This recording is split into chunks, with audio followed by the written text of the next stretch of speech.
Bihari and it's full, but there's nothing there.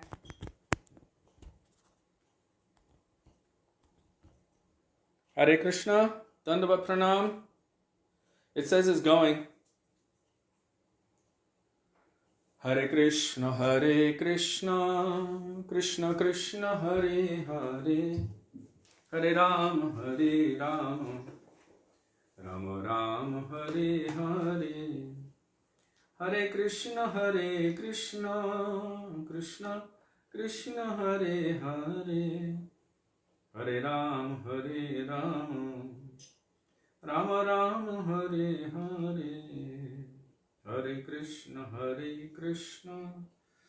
Krishna Krishna, Hare Hare, Hare Rama, Rama Rama, Hare Hare. Hare Krishna, Krishna Krishna, Hare Hare, Hare Rama. You might have to reset the full internet because it says it's connected. Hare Rama, Rama Rama, Hare Hare, Hare Krishna, Krishna Krishna, Hare Hare, Hare Rama, Rama Hare Hare. Well, it's definitely not connecting to... Did you reset Radharaman? No? It says it's, or rather than it says it's connected. Oh, this is live. I know, but this is not showing up. Hare Krishna, so I'm not sure if it's on. Radhe Radhe, is anyone responding? Can you tell me if it's on? Nobody said anything. Krishna Krishna, Hare Hare, Hare Ram, Rama Ram, Hare Hare, Hare Krishna, Haribol? Haribol? Can anyone Krishna, can anyone Hare tell us if you're there? Hare. Because I can see by the phone if someone is on, but did you reset that internet behind you? No. Maybe you should try. Maybe that's what it needs now. Nobody's responding. But that's the SIM card. But nobody's responding. So I can't. How do you restart that?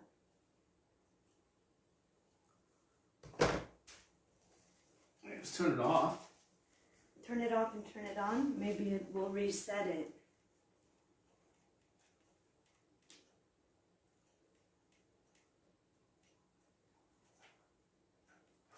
Oh.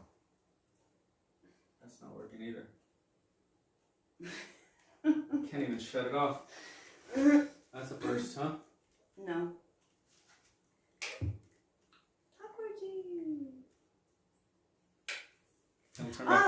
We just got a message. Yes, we can hear you. You can hear us, but we can't hear us. Okay. Radhe Radhe. Hare Krishna. Oh, I see Jiva Pavana Prabhu's calling. Haribo, Hare Krishna. We missed a call from Jiva.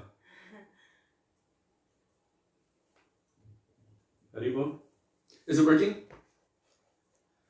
You're live and the devotees say they can hear you. Okay, then... It doesn't look like we can receive questions though at this point. Not at the moment. You should have picked it up when he was calling. Hare Krishna. There.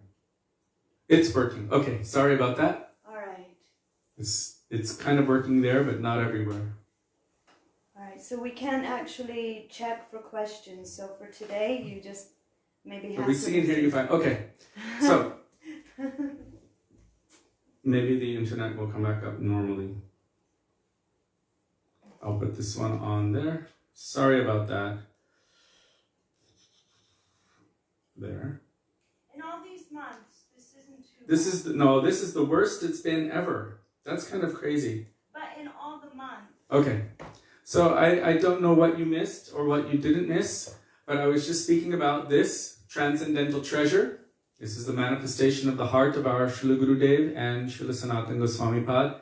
So praying to them in the words of Raghunath Das Goswami, Vairagajuga Bhaktirasam Prayatnair Apayanan Mam Anubhivishamandam Kripamburir Yapara Duki Sanatanastvam Prabhum Ashrayami. And praying in the dust of their lotus feet, that may even a particle of their moods which are present within these pages manifest within our hearts. Wow. Okay. It's not working there. Can you see anything there, Sudevi? Absolutely nothing. All right. I need to know if it's working or not, and I can't tell if it is, so I'm going to try to pull it up on this phone here, just to see if it's working, because this doesn't seem to be working. Okay. Sorry about that. Oh, Sudevi? Sudevi.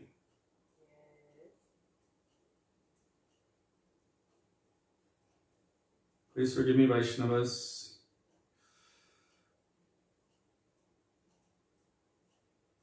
It's so slow. Okay.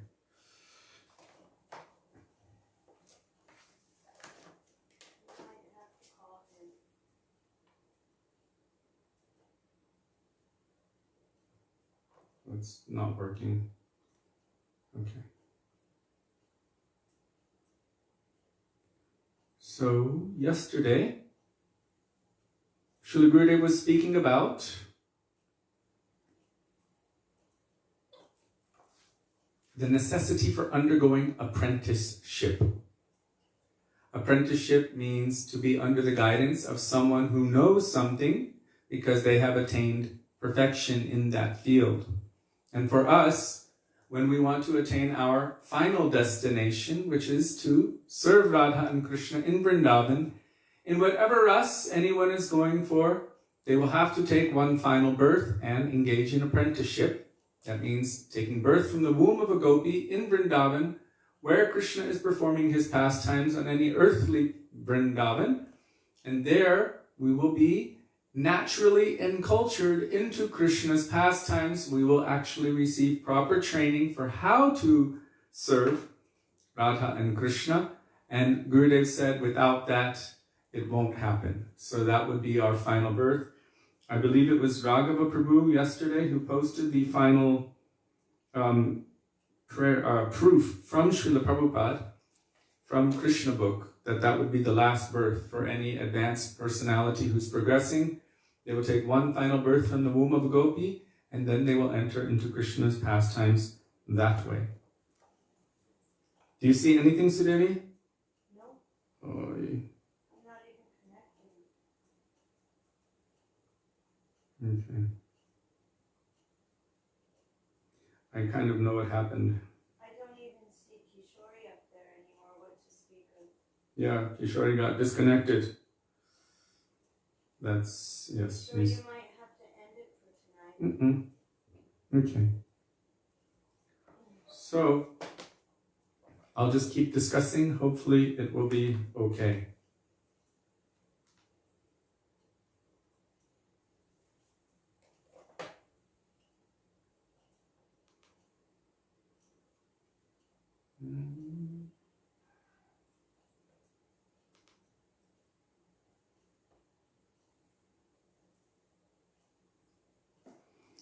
So from that point, therefore it is necessary to first take birth in the manifest Braj, and regardless of whether one will be in Dasya, Sakya, Vatsalya or Madhurya, he must learn his duties there. So next, Narada Muni spoke this verse to Gopakumar. Taratamyam tu kalpyeta svasvasevanusarataha tad rasa sajatiya sukkavaichit tadyapekshaya. That's from Brihad Bhagavatamrita 24193. There it is. Okay. Krishna has his uniqueness and his associates, those who serve him, also have their special characteristics. Krishna is the crown jewel of those who are Aptakam and Atmaram. Aptaka means without any desire, and Atmara means self-satisfied. So in this case, not only is Krishna Atmaram and Aptakam, self-satisfied and without any desires outside of themselves, but his pure devotee, all of his pure devotees, they also don't have any desires other than for his happiness, pleasure, and benefit, and they are satisfied in loving and serving him. They don't need anything for themselves. He is like a white conch shell. If you place a pink flower in a white conch shell, its unique features will stand out, as would the qualities of any colored flower placed in a white conch shell. The shelter of Krishna is then in relation to the particular nature of the eternal associate. According to their uniqueness in ras, Krishna manifests in that same way and accepts their service. So Krishna has all of his unlimited forms, but according to the way the devotee approaches him and the uniqueness of their ras, then he reciprocates accordingly. Each personality is an individual. Each personality who is serving Krishna receives reciprocation from him as they're approaching him. He makes that natural endeavor. So according to their uniqueness in ras, Krishna manifests in that same way and accepts their service. Very interesting and beautiful example. Regardless of, Krishna is like a white conch shell, and whatever flower you place inside, it will bring out those qualities. It will help them to stand out. For example, Varaha Bhagavan's service is being performed in Vaikuntha, and there his desire is being fulfilled. Varahadev also has another form within Prakriti, in the eighth material covering. There he has assumed a very beautiful form, and millions of souls are serving him. And does Ramchandra have only one or two eternal associates? He has millions. And very few of them are in Sakyaras, but mostly they serve him in Dasyaras. And Vamandev has how many servants? Millions and millions. So Krishna is the root. This is strange. The sentence structures here. So Krishna is the root, comma. These are his incarnations, and jivas are their servants. But there are those souls who are serving an incarnation, and those souls who are serving Krishna directly. Why is Krishna cheating like this? So Gurudev is using interesting terminology here. Why is Krishna cheating like this? Mahaprabhu also used this word cheater. And we say it in the last verse of Shikshashtakam. Lampato. Lampat means cheater.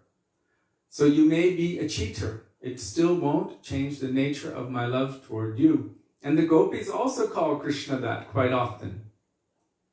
That you are lampat. But it won't change the nature of that love and affection. The mood of Braj is so beautiful. And the best of all rasa is madhurya rasa. So why doesn't he give madhurya rasa to everyone? That's a good question. Can anyone let me know if you're able to hear or if it's really, really bad? Because I'm getting a very blurry picture. I can't even get on. Are you on Radha Mino Bihari or not? No, I can't get on. Okay.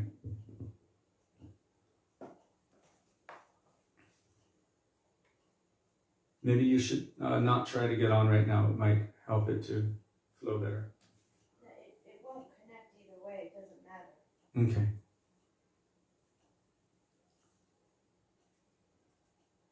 The mood of Braj is so beautiful, and the best of all rasa is madhurya rasa.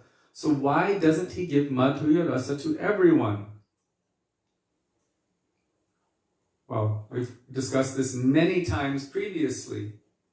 What is in our soul is eternally present, inherently, like the nature of a seed.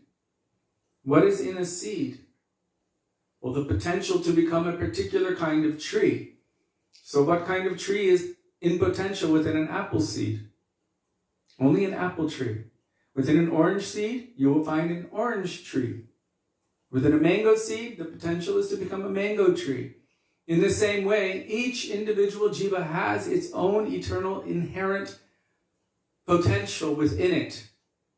And whatever that is, that's what it will be. Srila Gurudev said, association from outside will not change one's inherent eternal swarup. Never, never, and never. No amount of external association can change one's inherent seed-like potential. That one day, boom, you're going to be this. The next day you're going to be something else. The next day you'll be something else. That you actually have no sthai, nothing fixed in your intrinsic, inherent, eternal nature. I think someone's trying to call your phone.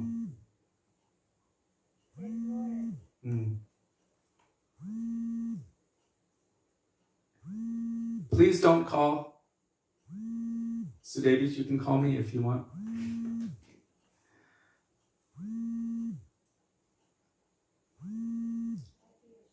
Yeah.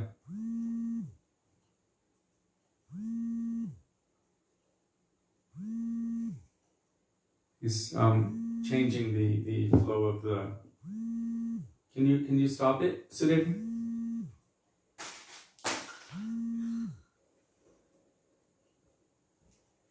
It just stopped.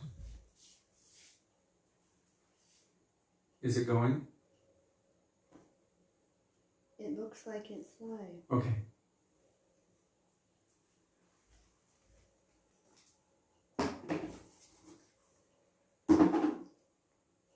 So it is according to each soul's. Jiva Pavana Prabhu called again. Excuse me. Jiva Pavana Prabhu, you're going to be going on live. Hare Krishna.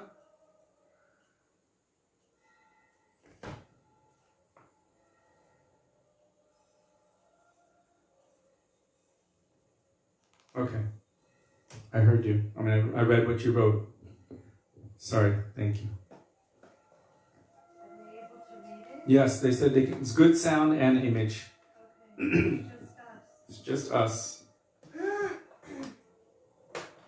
Very interesting. So it is according to each soul's particular taste or ruchi. And for us, this is essential to understand. This is one of the main teachings of our Gurudev. It is one of the backbones of his teaching. And some have tried to, I'm going to use the word corrupt, the conviction of Gurudev's disciples in his teaching. This is also the teaching of Srila Prabhupada, the teaching of Srila Gurudeva Maharaj, the teachings of our Param Gurudev Bhakti Pragyan Keshav Goswami Maharaj, the teachings of Bhakti Rakshak Srila Maharaj, the teachings of Bhakti Vinod Thakur, Bhakti Jivan Janardhan, all. They've understood this subject very, very deeply. And I can guarantee you that our Param Gurudev Srila Bhakti Pragyan Keshav Goswami Maharaj and others would not deviate one bit from the teachings and conceptions of Bhaktisiddhanta Saraswati Prabhupada. He would take people to court who would, so he would not himself deviate from it. So this subject, as I said, is essential and foundational for those who are followers and or appreciators of the teachings of Srila Bhaktivedanta Narayan Goswami Maharaj. This was one of his main preaching points. This is from the teachings that he received from his Gurudev and Guru Varga, and how they have extracted all evidences from all Shastras to prove this point, that the Swarup of the Jiva is inherent and fixed. It's not that we're just a blob of energy and that anything that comes near us will change us and make us something new and something different. Then that means, since we are eternal and transcendental, that in the spiritual world we will be whatever we want to be at any time. So then we'll just switch. We'll become a flower, and then we'll become a gopi, then we'll become a cowherd boy, then we'll become anything at any time. In which case, why would anything be anything other than only with Krishna all the time, physically? So there wouldn't be any ras. There wouldn't be the gopis longing for Krishna. There wouldn't be the nighttime when Krishna is away from the cowherd boys and playing with the gopis. There wouldn't be all of these pastimes that take place if everyone is just always at the same time all doing the same lila with Krishna. So there's nature within each individual jiva. It's not that we don't have any sthayi bhav or a fixed intrinsic mood that is inherent within our atma. Sanchari bhavs, meaning other moods, can play on that foundation. That's called a sanchari bhav. It's like waves in the ocean, but the ocean is still the ocean. So, in accordance to each soul's particular taste, that is their own ruchi. That's why Krishna doesn't just give madhurya rasa to everyone, because not everyone is of that nature. To one jiva, Krishna may have only given liberation, and that soul will think, Krishna has been so merciful to me, there is nothing greater than this, because that is where he is meant to go. Will Hanuman agree to become the father of Bhagavan and serve in that way? Never. And those who are serving Varaha Bhagavan are fully satisfied in that service. The servants of each and every incarnation consider his merciful touch to be the highest attainment. Gopkumar saw that there were so many devotees in Narayan Loka, and they were all happy in Narayan Loka, means Vaikuntha. In Ayodhya, Ram is very merciful and affectionate to his devotees. But if Gopakumar were to go to Ayodhya, would he be happy? Something, but not fully. Why?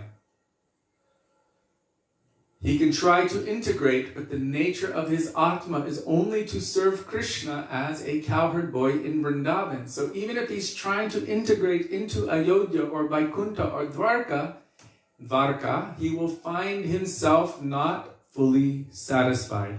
There will be some, I'm going to use the word rasabas, some overlapping of flavors, which is incompatible.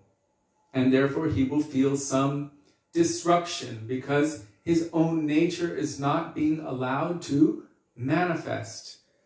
Only when one comes into alignment with their own nature will they find complete satisfaction. And so the whole purpose of this section, where Sanatan Goswami is speaking about the journey of Gopakumar, is to show this point, that no matter what you do, until you come into your nature, you will not be satisfied.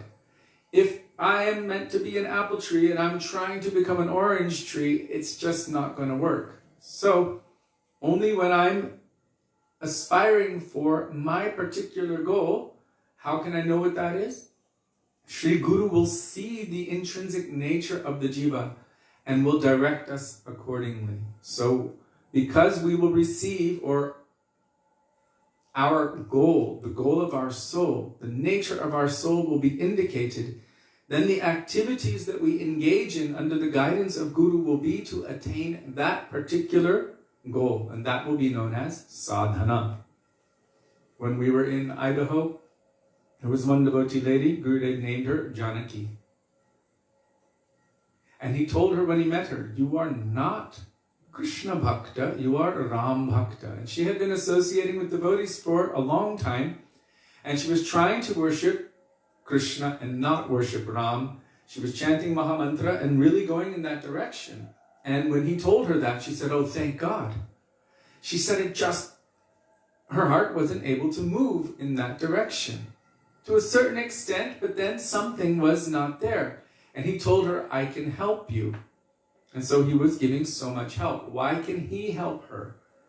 Because from that madhurya rasa, within it is contained the epitome of vatsalya, the epitome or the pinnacle of sakyaras, the epitome and pinnacle of shantaras, dasyaras, shantaras, and all other relationships. So anyone in madhurya ras can help anyone else.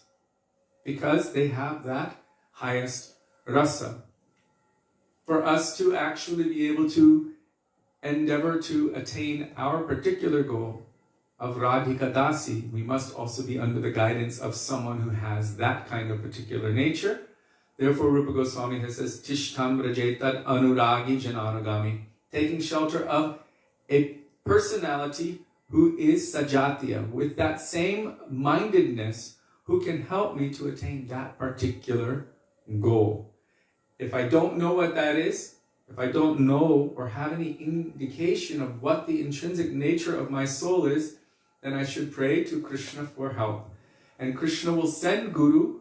If Guru has not directed that, then Shiksha Guru will come and direct that in this life or any other life.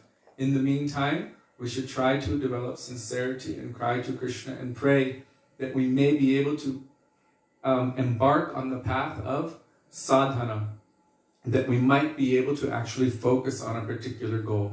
If we don't have a goal, then the activities we do are good, they're strengthening, but it doesn't mean that we are actually moving forward on a path. If you want to attain a goal, if you're going to move on a path, there needs to be the goal of that path. And so the goal of sadhana is our sadhya. The goal of sadhana is bhav bhakti. The goal of bhav bhakti is prema bhakti.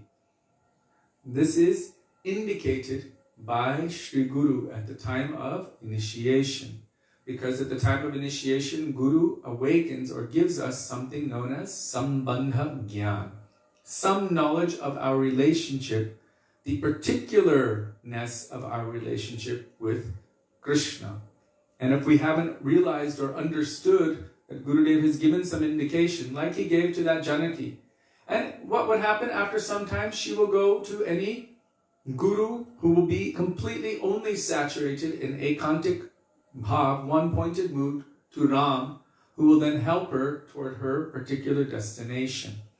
Those who have come to this line of Rupanuga, our Gurudev said, you should understand 99%, 99.9 he said, have this intrinsic nature of service to Radha and Krishna in the mood like Sri Rupa worships Radha and Krishna. Otherwise, you would go anywhere else naturally. Maybe one or two might have some other moods. So we can assume that if we have come to this path, that if we've taken initiation in this line from a Brajrasik Bhavuk Guru who is Rupanuga, meaning serving Radha and Krishna like Sri Rupa is serving Radha and Krishna, with a similar form, similar bhav, similar serving sentiments, that most will have that intrinsic nature within their soul.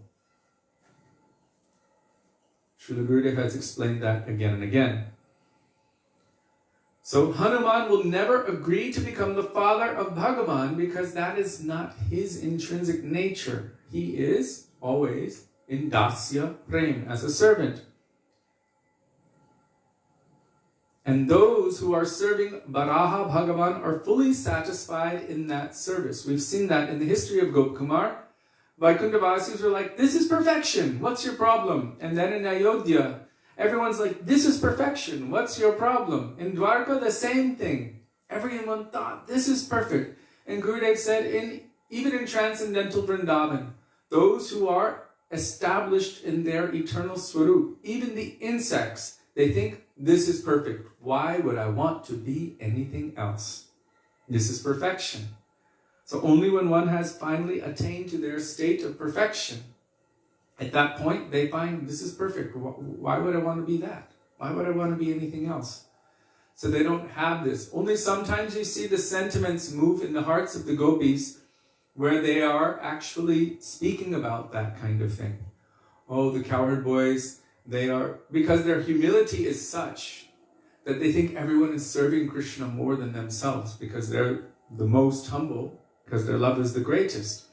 So they're seeing, oh, how the cowherd boys are serving Krishna, how the deer are serving Krishna, how the clouds are serving Krishna, how the trees are serving Krishna, how the rain is serving Krishna, how Jamuna River is serving Krishna, how Giriraj is serving Krishna. Everything they're seeing, oh, it's all serving Krishna.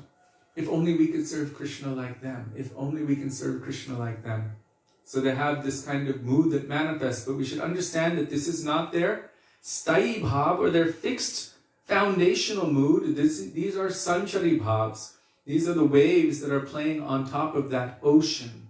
Their ocean is their eternal intrinsic mood, their fixed mood, and then these other moods play on that surface. So those are known as sanchari bhavs.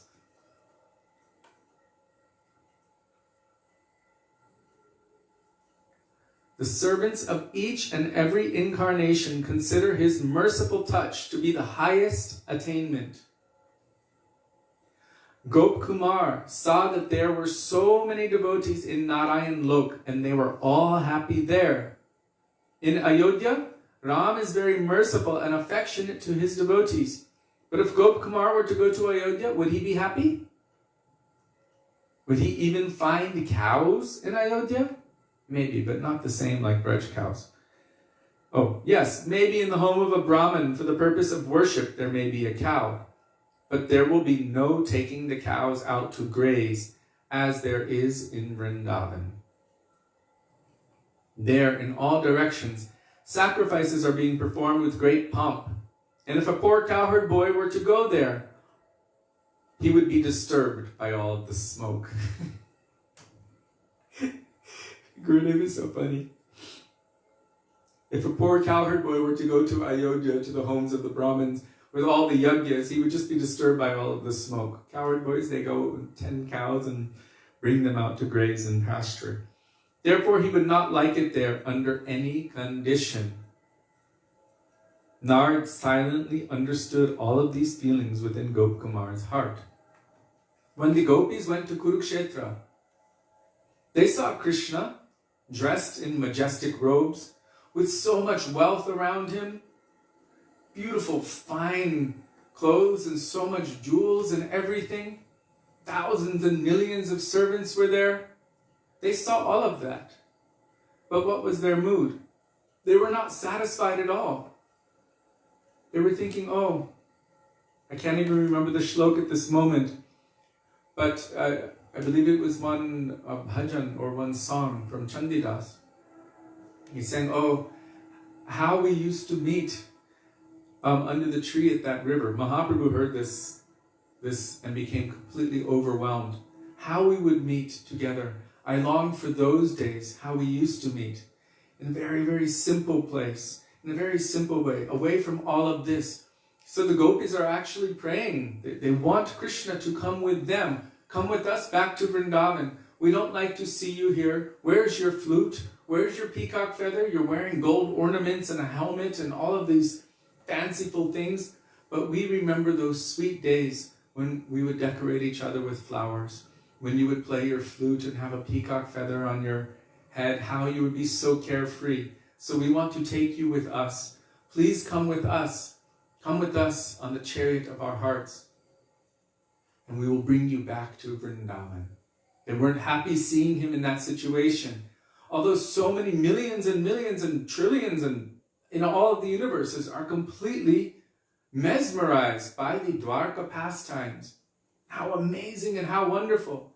These Brajavasis, the gopis of Vrindavan, they're not satisfied there. They were actually disturbed by seeing it, and they wanted to bring Krishna back to Vrindavan where they knew he would be more pleased, more happy. And so he actually goes. This is the whole meaning of the Rath Yatra festival, the festival of the chariots. The gopis are bringing Krishna back to Vrindavan on the chariots of their hearts, being pulled by the ropes of their love and affection. So they're taking Krishna from Dwarka or Kurukshetra to Vrindavan. So taking him from the main temple in Jagannath Puri to Gundicha Mandir, which represents Vrindavan. This is what the Rath Yatra festival represents. And so it is not just a festival of the chariots where we're saying Jai Jagannath, Jai Baladev, Jai Subhadra. For general people, it might be that.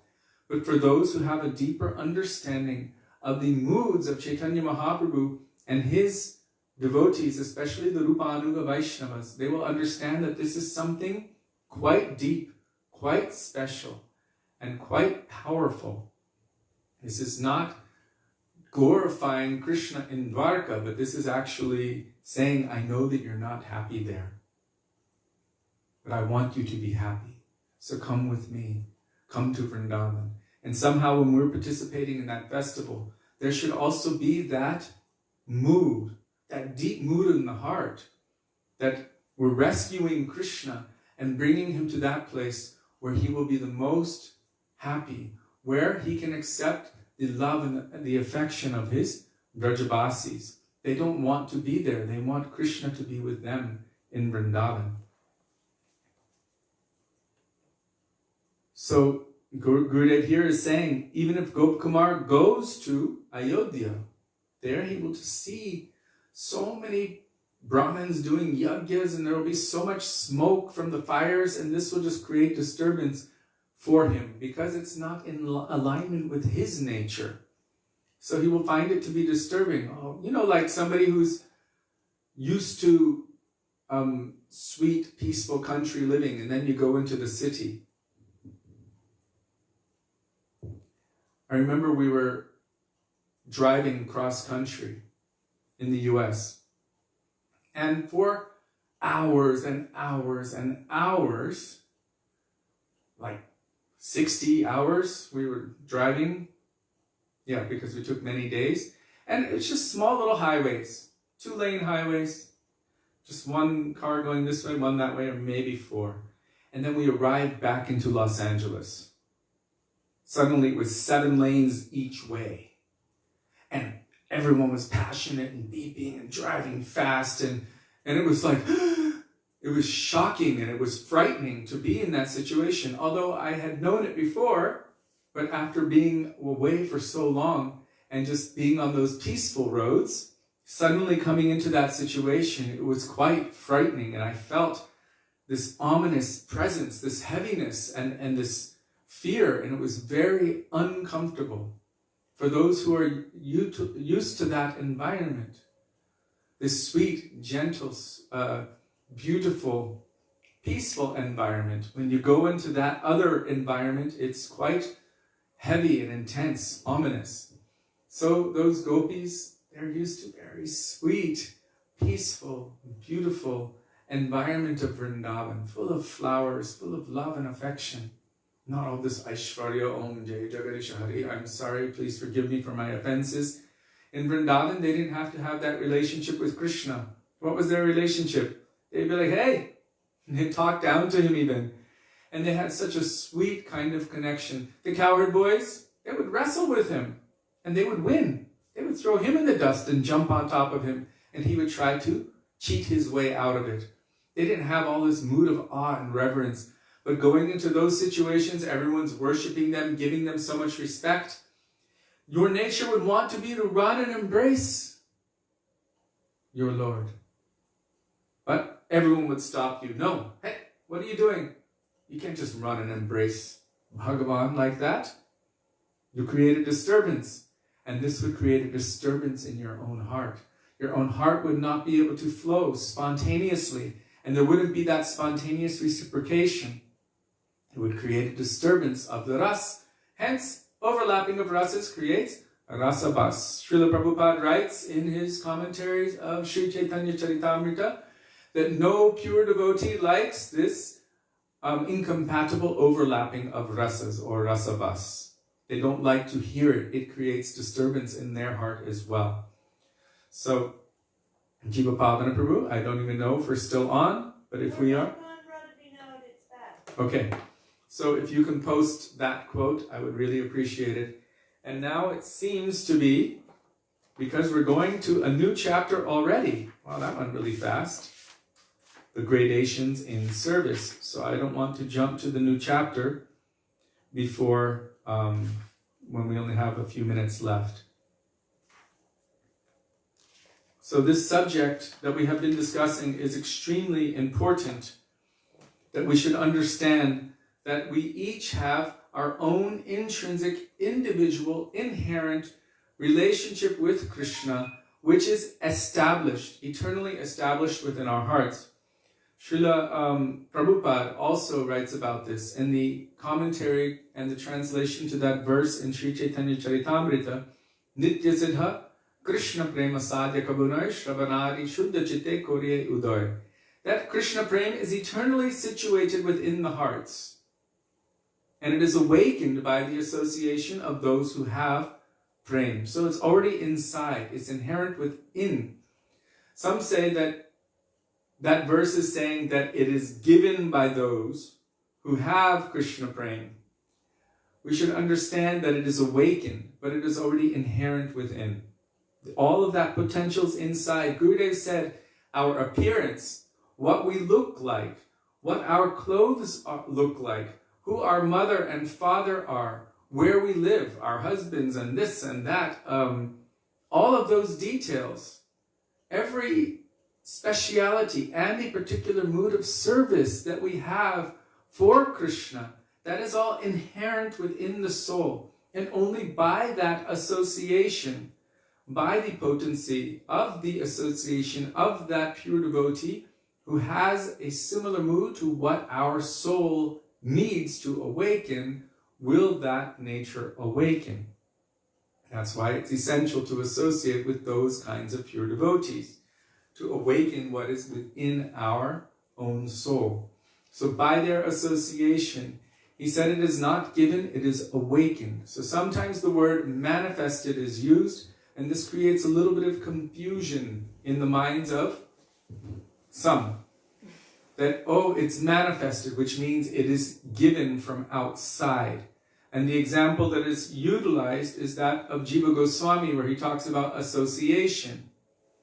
He said that we are like clear crystals, and that association is like any different colored cloth. So according to our association, then we will manifest that accordingly. But that is an overextension of the definition of that particular example, which is talking about the association of this world. Yeah. That whatever kind of association we're in, we will take on that nature externally. But and even automatically, if you're around Ram Bhaktas and singing and hearing about Ram, you become completely enthusiastic. Just how Gopakumar became very, very satisfied, but not for long. Right. So what to speak of materially, you become your association. You listen to certain musics. I've seen people change completely. Little boys walking around thinking that they're, gangsters. I've witnessed it. Because they were listening to gangster rap. And then all of a sudden you put beautiful classical Indian sort of beautiful bhajans and things like that, and all of a sudden people around them are telling them, you look so different, you've changed. And that was just music. So imagine taking on the moods and the ideals of persons and societies and whatnot. Thank you. That was very I like the practical examples, the real life examples, because it hits home for us. Sometimes if we're just talking about things on that level, it's a little difficult to comprehend, but if we can bring it from the practical, where we are here and now, and then move from this point, progress upward, it's very helpful and beneficial. So I just wanted to reconfirm that idea that when Jiva Goswami is talking about this clear crystal moving over different color cloths, it's manifesting or reflecting those colors. That doesn't necessarily mean he's talking about the nature of the Atma. He's talking about association in this world. If we associate with those who have mundane sentiments, we will develop mundane sentimentality. Even if you eat food of materialists, yes, you become like that. What to speak of associate? And if we associate with devotees of Krishna, then we will take on that nature. Sri Chaitanya Mahaprabhu was quite upset with Mukunda because Mukunda, he wanted to enter into Srila Sangam and join Mahaprabhu's Kirtan. Mahaprabhu was upset with him and said, no, he's forbidden to enter. And the devotees were like, why? And he said, because he's always going from one group to the next, to the next, to the next, and associating with all of these different mindsets, And then he's taking them on. One day he'll be with devotees and he'll have a devotional sentiment. Then he'll go and be with the Mayavadis and he'll have that kind of sentiment. Then he'll go with the yogis and have that sentiment, and then this group and that, jnanis and whatever. And he just will associate and then start agreeing with and compromising and taking their sentiments. So I don't want to see him. Mukunda was desperate. So the question came from Mukunda, when will I be able to see him? And Chaitanya Mahaprabhu said, you tell him not for 1,000,000 births. So this is showing that Mahaprabhu wants us to be one-pointed. But when that message came to Mukunda, this also woke him up. He was thinking, at least I have a guarantee. One sweet day I will see my Lord.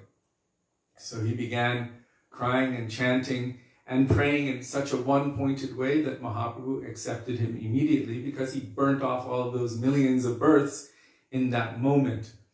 But for us, we should understand that that example which is given by Jiva Goswami is not necessarily to be utilized in terms of the intrinsic inherent nature of the soul.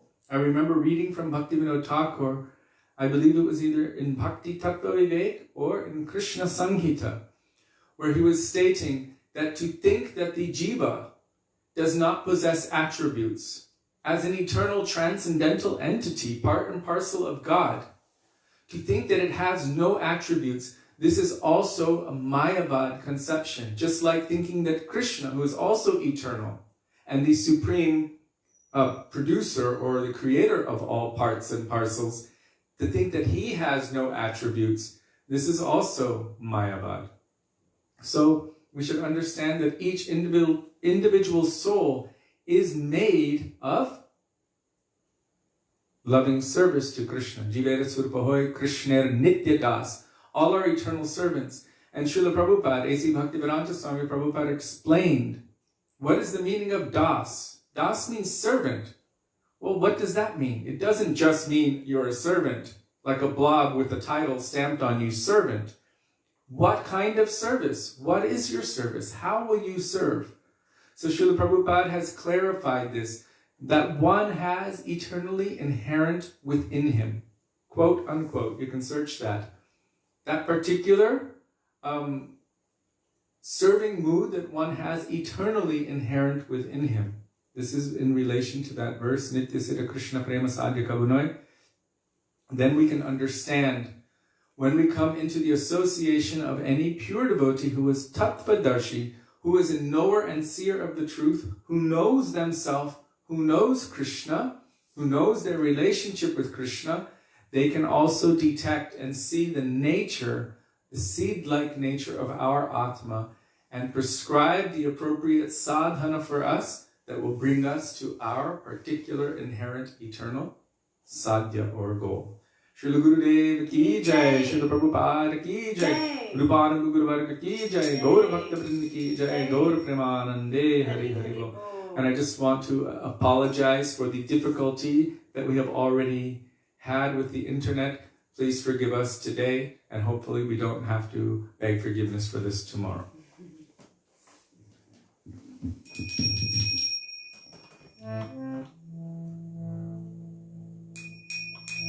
Hare Krishna, Krishna Krishna, Hare Hare, Hare Ram, Ram Ram, Hare Hare.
So thank you all very much for being with us today. For putting up with our internet. Can you turn it that way? And giving us the opportunity to remember the beautiful teachings of our Gurudev and our Guru Varga, and for engaging us in our Guru Seva. We look forward to being with all of you tomorrow. Dandavat Pranam. Dandavat Pranam. Hare Krishna, Radhe Radhe. Radhe Radhe, dear Vaisnava. Radha Vino Bihari Ju ki Jai. Jai.